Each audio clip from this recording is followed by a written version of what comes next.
My sisters, what if peace was not a person, but a bank balance with your name on it? My beautiful sisters, this message is for you.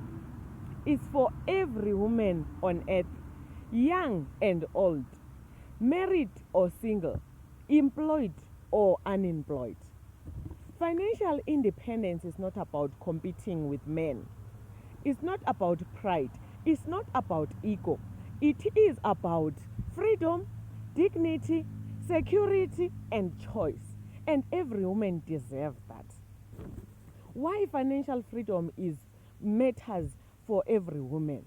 It gives you a voice. When you earn and manage your own money, you speak differently.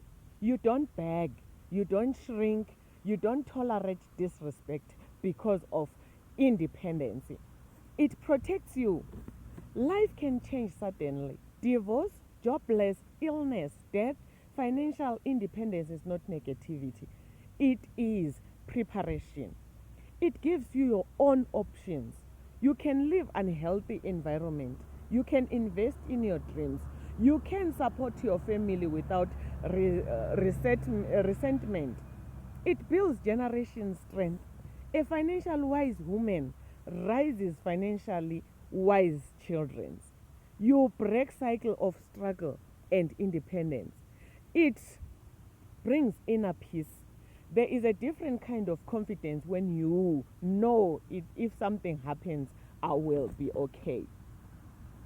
In our generation nowadays, people, they have changed their mindset.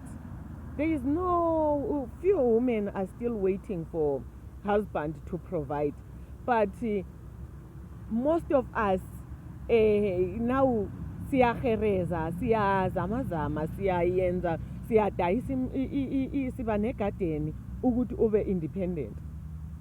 Ngoba manje ukumela ubaba akusasebenzi. Izindlu eziningi bezibhidlika ngendaba yokumela ubaba aprovide. Abomama abaningi ba-abused because of bebemela obaba ba-provide. Smart saving habit that truly works. You don't need a big salary to start. You don't need a big income to start. You only need discipline. You only need discipline. If you are disciplined, yonke into izohamba kahle. As a woman, you need to be disciplined. And here are habits that can change your life. Pay yourself first. Kumele uzibhadale kukho konke okwenzayo. Noma udayisa izithelo zakho zegarden or ama-fruits or udayisa ini njengomuntu wesifazane, kufanele uzibhadale. You have to pay yourself first. Pay yourself first so that awuna ama-expenses amaningi ozohlala lokhu uthenga. You have to pay yourself first. And remember, we are building stability, not appearance. Abantu abaningi bayilahla lapho. Umuntu ufuna ukuthenga everyday ngoba unokuyi-income okuza everyday. If une-income eza everyday, yikho lapho fanele useve khona. Kumele useve khona ngoba ufuna ukubuilda into enkulu end of the day. Things that can work for you. Start small side hustle, selling food, craft, digital services. Ungakhona nokudayisa imirogo or udayise umbhida engadini. Uqala kancane for ukuthi ukhule. And mawuqala kancane kufanele ujoine a saving group. Ungajoina a saving group ezingafana nabo Stockfell, ama-community saving.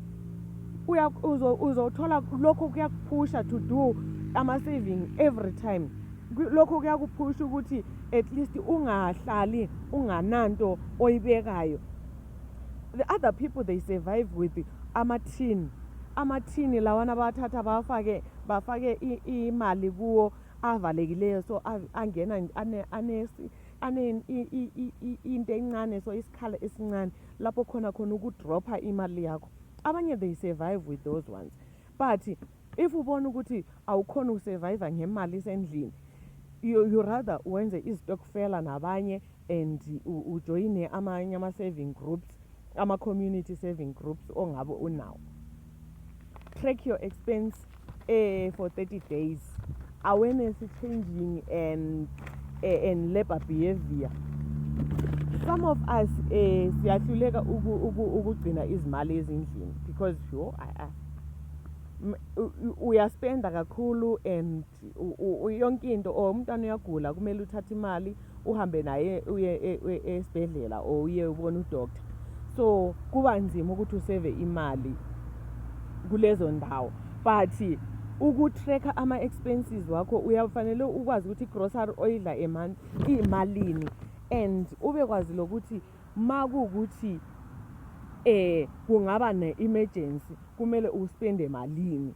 Ma ungaba le-emergency kumele uspende malini ukwenzela ukuthi uhlale ukwazi ukuthi a month how much are you spending, a month how much, maybe if kungana emergency you take that money okade uyifake for this month and keep it for next month.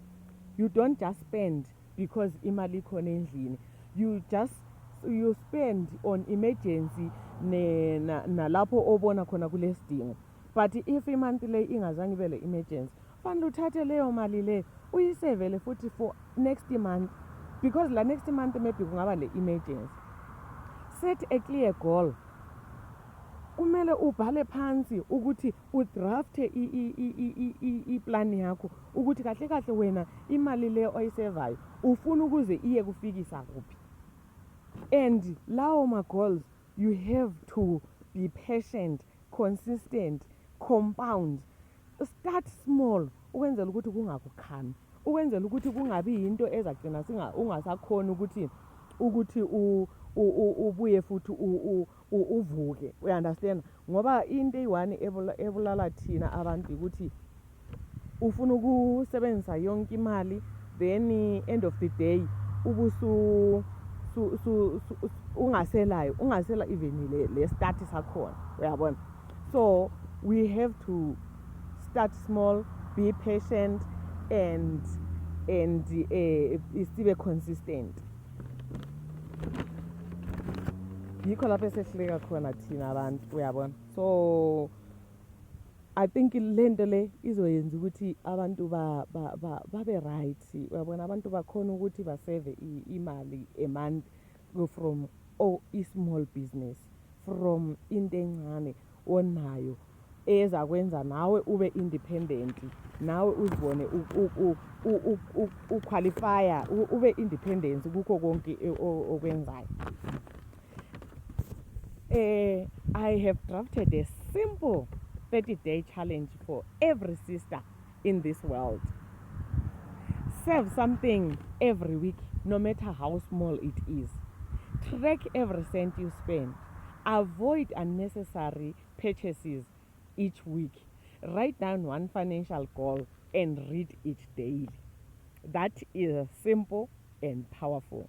After 30 days, you will notice that you have saved money. You will find the confidence to do more and more. To every woman watching my videos, you are not alone. You are not too late. You are not bad with money. You are not incapable. You are powerful. You are incapable, and you are worthy of security and independence. Financial independence is not built overnight. It's built by choice and by choice. You choose yourself. You choose for yourself. This is built by choice, not